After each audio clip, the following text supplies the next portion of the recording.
A doença de Huntington é um tratamento que modifica o gene, uma molécula capaz de corrigir até mesmo esse gene. A doença de Huntington é uma doença genética hereditária, a gente sabe qual é o gene. Então, entender qual é o futuro, ele é possível. A gente entende que o futuro do tratamento curativo ou modificador do curso da doença é através de um remédio, um tratamento que modifica o gene. Existem vários tratamentos para outras doenças e muitos deles são recém-criados, foram desenvolvidos recentemente, e que eles envolvem modificar o gene ou a leitura do gene para que a proteína gerada não seja defeituosa ou para que não gere aquela proteína ou para que gere uma proteína adequada. Na doença de Huntington, como a gente tem uma proteína chamada huntingtina que está alterada devido à alteração no gene em si, a gente tem ao longo do tempo uma proteína com uma função anormal e a gente deixa de ter também a função normal da proteína. Então a gente era para ter uma proteína fazendo uma coisa, a gente não tem ela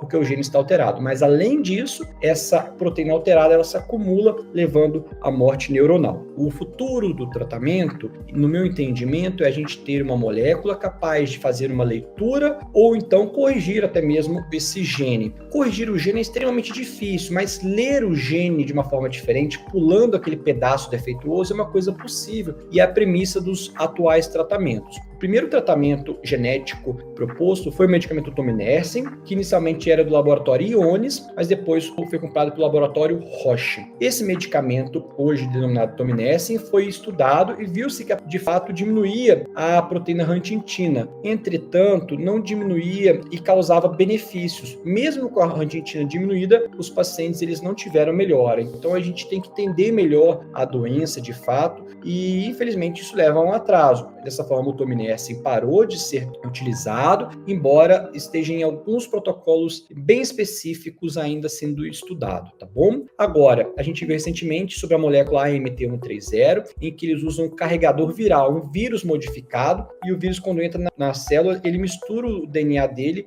com o DNA da célula, o DNA, mas são pedaços do gene, modificando a leitura daquele gene natural do cérebro do ser humano. Desse modo, essa molécula AMT-130 tem uma grande chance de reduzir a huntingtina alterada, mas outras moléculas devem, de fato, serem úteis para esse mecanismo. Agora, veja bem, outras moléculas que muitas vezes a gente usa para sintomas, a gente espera que não seja útil para fisiopatologia, cerne, para a causa da doença. Essa causa genética é natural que a gente espere que a modificação do gene seja de fato o tratamento para a doença de Huntington no futuro. Então, o futuro do tratamento da doença de Huntington é ter um gene em si, uma molécula que modifica o gene realmente alterado, o gene em si da doença de Huntington, que é o gene que produz a proteína huntingtina. Esse é o futuro. Existem outras formas de abordar, como alguns elementos da cascata inflamatória cerebral. Existem vários tipos de moléculas, mas eu entendo que o futuro será esse em que a gente vai ter como modificar. É importante a gente entender que a doença de Huntington, como muitas outras doenças, doença de Parkinson, doença de Alzheimer, a gente tem uma fisiopatologia até certo ponto entendida. Na doença de Huntington a gente tem um gene, na doença de Parkinson a gente não tem um gene específico. Há formas na doença de Parkinson monogenéticas, em que a gente tem um gene específico e a gente quer modificar. Mas a maioria da doença, mais de 85% das vezes, não é um único gene que está alterado na doença de Parkinson. Então, o processo de modificação do curso da doença, ele é um pouquinho diverso e o futuro do tratamento da doença de Huntington, provavelmente, ele é diferente do futuro da doença de Parkinson.